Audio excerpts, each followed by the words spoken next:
রাজনৈতিক বিশ্লেষকরা বলছেন জামায়াত যেন ওঁত পেতেছিল এই মুহূর্তটির জন্য।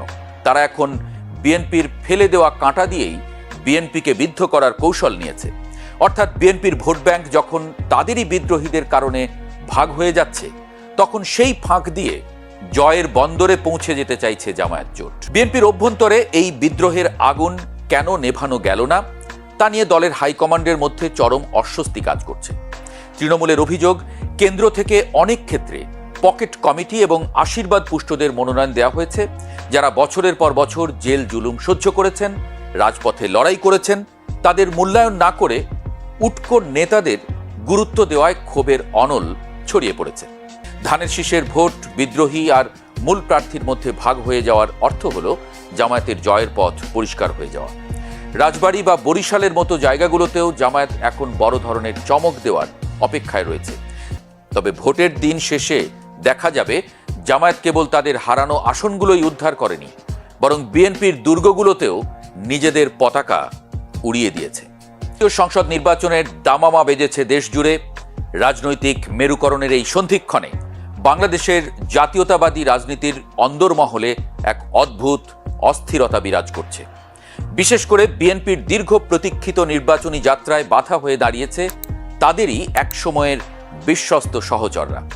বিএনপির বহিষ্কৃত এবং সাবেক নেতাদের স্বতন্ত্র প্রার্থী হওয়ার হিড়িক শুধু দলের শৃঙ্খলাকেই বৃদ্ধাঙ্গুলি দেখায়নি, নির্বাচনী মাঠে এক নতুন সমীকরণেরও জন্ম দিয়ে দিয়েছে। সারা দেশে ৭৮টি আসনে বিএনপির বিদ্রোহীরা এখন বুক চিতিয়ে লড়ছেন। এই বিদ্রোহীরা বিএনপির জন্য কতটা মাথা ব্যথার কারণ হবে তার চেয়েও বড় প্রশ্ন হয়ে দাঁড়িয়েছে এই সুযোগে জামায়াতে ইসলামী কতটা লাভবান হয়ে যাচ্ছে। রাজনৈতিক বিশ্লেষকরা বলছেন জামায়াত যেন ওঁত পেতেছিল এই মুহূর্তটির জন্য। তারা এখন বিএনপির ফেলে দেওয়া কাঁটা দিয়েই বিএনপিকে বিদ্ধ করার কৌশল নিয়েছে। অর্থাৎ বিএনপির ভোট ব্যাংক যখন তাদেরই বিদ্রোহীদের কারণে ভাগ হয়ে যাচ্ছে, তখন সেই ফাঁক দিয়ে জয়ের বন্দরে পৌঁছে যেতে চাইছে জামায়াত জোট। বিএনপির এই বিদ্রোহী প্রার্থীরা শুধু যে নিজ দলের ক্ষতি করছেন তা নয়, জোটের শরিক দলগুলোর কপালেও দুশ্চিন্তার ভাঁজ ফেলে দিয়েছেন। বিএনপি এবার ২৯২টি আসনে ধানের শীষ প্রতীকে প্রার্থী দিয়েছে এবং শরিকদের জন্য ছেড়েছে মাত্র ৮টি আসন। এই সীমিত আসনের মধ্যেও আবার নানা বিতর্ক তৈরি হয়েছে। যখন যোগ্য ও ত্যাগী নেতাদের বঞ্চিত করে প্রবাসী বা নিষ্ক্রিয় নেতাদের হাতে ধানের শীষ তুলে দেওয়া হয়েছে, তখনই বিস্ফোরণ ঘটেছে তৃণমূল বিএনপিতে। ঝালকাঠি, নাটোর, শেরপুর বা কুমিল্লার মতো জেলাগুলোতে বিদ্রোহীদের একটি অংশকে সাময়িকভাবে শান্ত করা গেলেও অধিকাংশ আসনেই বিদ্রোহী প্রার্থীরা অনড় অবস্থানে আছেন। প্রার্থিতা প্রত্যাহারের সময় পার হয়ে যাওয়ায় এখন ব্যালট পেপারে ৯৮ জন বিদ্রোহী প্রার্থীর নাম এবং প্রতীক জ্বলজ্বল করবে। তার মানে হলো ভোটাররা যখন ভোট কেন্দ্রে যাবেন, তখন ধানের শীষের পাশাপাশি একই মতাদর্শের আরও একাধিক বিকল্প প্রার্থীকে সামনে পাবেন তিনি। এই দ্বিধা বিভক্তি জামায়াত জোটের জন্য রাজপথের সবচেয়ে বড় আশীর্বাদ হয়ে দাঁড়িয়েছে। জামায়াত ইসলামী এবার তাদের নির্বাচনী কৌশল সাজিয়েছে অত্যন্ত সূক্ষ্মভাবে। দলের ভেতরে এবং বাইরে তারা এটি জাহির করার চেষ্টা করছে যে তারা কারো দয়া বা পরিস্থিতির উপর নির্ভর করে জিততে চায় না। কিন্তু তলে তলে হিসাবটা একদম ভিন্ন। বিশেষ করে ঢাকা এবং ময়মনসিংহ বিভাগের আসনগুলোতে জামায়াত ঐতিহাসিকভাবে খুব একটা সুবিধাজনক অবস্থানে কখনোই ছিল না। এই অঞ্চলের ৯৪টি আসনের মধ্যে মাত্র ৫ থেকে ৬টিতে তাদের বড় ধরনের জয়ের আশা ছিল। কিন্তু বিএনপির বিদ্রোহীদের ছড়াছড়ি জামায়াতের সেই আশার গুড়কে এখন কয়েক গুণ বাড়িয়ে দিয়েছে। এই দুই বিভাগের ৩৫টি আসনে বিএনপির বিদ্রোহীরা নিজেদের জয় নিশ্চিত করতে না পারলেও ধানের শীষের অন্তত ১৫ থেকে ২০% ভোট কেটে নেবেন, এটি প্রায় নিশ্চিত। আর এই পরিমাণ ভোট কমলেই জামায়াতের প্রার্থীরা মূল প্রতিদ্বন্দ্বিতায় চলে আসবেন। জামায়াত নেতারা এটাকে গণতান্ত্রিক প্রতিযোগিতা বলে আখ্যা দিলেও মাঠ পর্যায়ে তাদের কর্মীদের মধ্যে এক ধরনের চাপা উল্লাস লক্ষ্য করা যাচ্ছে। তারা মনে করছেন বিএনপির ঘরের ঝগড়া তাদের জন্য কুদরতি সুযোগ বয়ে এনেছে। বিএনপির অভ্যন্তরে এই বিদ্রোহের আগুন কেন নেভানো গেল না তা নিয়ে দলের হাইকমান্ডের মধ্যে চরম অস্বস্তি কাজ করছে। তৃণমূলের অভিযোগ, কেন্দ্র থেকে অনেক ক্ষেত্রে পকেট কমিটি এবং আশীর্বাদ পুষ্টদের মনোনয়ন দেওয়া হয়েছে, যারা বছরের পর বছর জেল জুলুম সহ্য করেছেন, রাজপথে লড়াই করেছেন। তাদের মূল্যায়ন না করে উটকো নেতাদের গুরুত্ব দেওয়ায় ক্ষোভের অনল ছড়িয়ে পড়েছে। এই ক্ষুব্ধ নেতারাই এখন স্বতন্ত্র ব্যানারে মাঠে নেমেছেন। তারা শুধু নির্বাচনই করছেন না, বরং বিএনপির প্রাতিষ্ঠানিক ভোট ব্যাংক ভেঙে নিজেদের দিকে টেনে নিচ্ছেন। এতে করে বিএনপি মনোনীত প্রার্থীরা একদিকে যেমন রাজপথের প্রতিপক্ষকে মোকাবেলা করছেন, অন্যদিকে ঘরের ভেতরেই ছায়া যুদ্ধ লড়তে হচ্ছে তাদের। দেশের পশ্চিমাঞ্চলে জামায়াতের প্রভাব চিরকালই বেশি ছিল।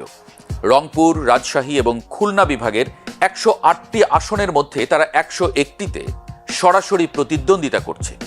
এই অঞ্চলটি জামায়াতের কাছে তাদের প্রধান দুর্গ হিসেবে পরিচিত। তবে এই দুর্গ আরও বেশি শক্তিশালী হয়েছে বিএনপির অভ্যন্তরীণ কোন্দলের কারণে। রংপুর বিভাগের 33টি আসনের 4টি এবং খুলনার 36টি আসনের 11টিতে বিএনপির বিদ্রোহী প্রার্থীরা এখন সক্রিয়। ফলে যে আসনগুলোতে বিএনপি এবং জামায়াতের মধ্যে হাড্ডাহাড্ডি লড়াইয়ের সম্ভাবনা ছিল, সেখানে বিএনপি এখন অনেকটা ব্যাকফুটে চলে গেছে বলে তথ্য এসেছে গণমাধ্যমে। ধানের শীষের ভোট বিদ্রোহী আর মূল প্রার্থীর মধ্যে ভাগ হয়ে যাওয়ার অর্থ হলো জামায়াতের জয়ের পথ পরিষ্কার হয়ে যাওয়া। রাজবাড়ী বা বরিশালের মতো জায়গাগুলোতেও জামায়াত এখন বড় ধরনের চমক দেওয়ার অপেক্ষায় রয়েছে। তাদের এই কৌশলী জয়ের স্বপ্ন বিএনপির বিদ্রোহীদের মাধ্যমেই পূর্ণতা পেতে যাচ্ছে। ময়মনসিংহ বিভাগে জামায়াতের কোনো আসন জেতার রেকর্ড না থাকলেও এবার তারা খুব গুরুত্ব দিয়ে মাঠ সাজিয়েছে। শেরপুর 1 এবং ময়মনসিংহ 6 আসনের মতো জায়গাগুলোতে জামায়াতের নিজস্ব একটি শক্তিশালী ভোট ব্যাংক গড়ে উঠেছে। বিশেষ করে শেরপুর 1 আসনে বিএনপির বিদ্রোহী প্রার্থীর সরব উপস্থিতি জামায়াত প্রার্থী রাশেদুল ইসলামকে বাড়তি মাইলেজ দিচ্ছে।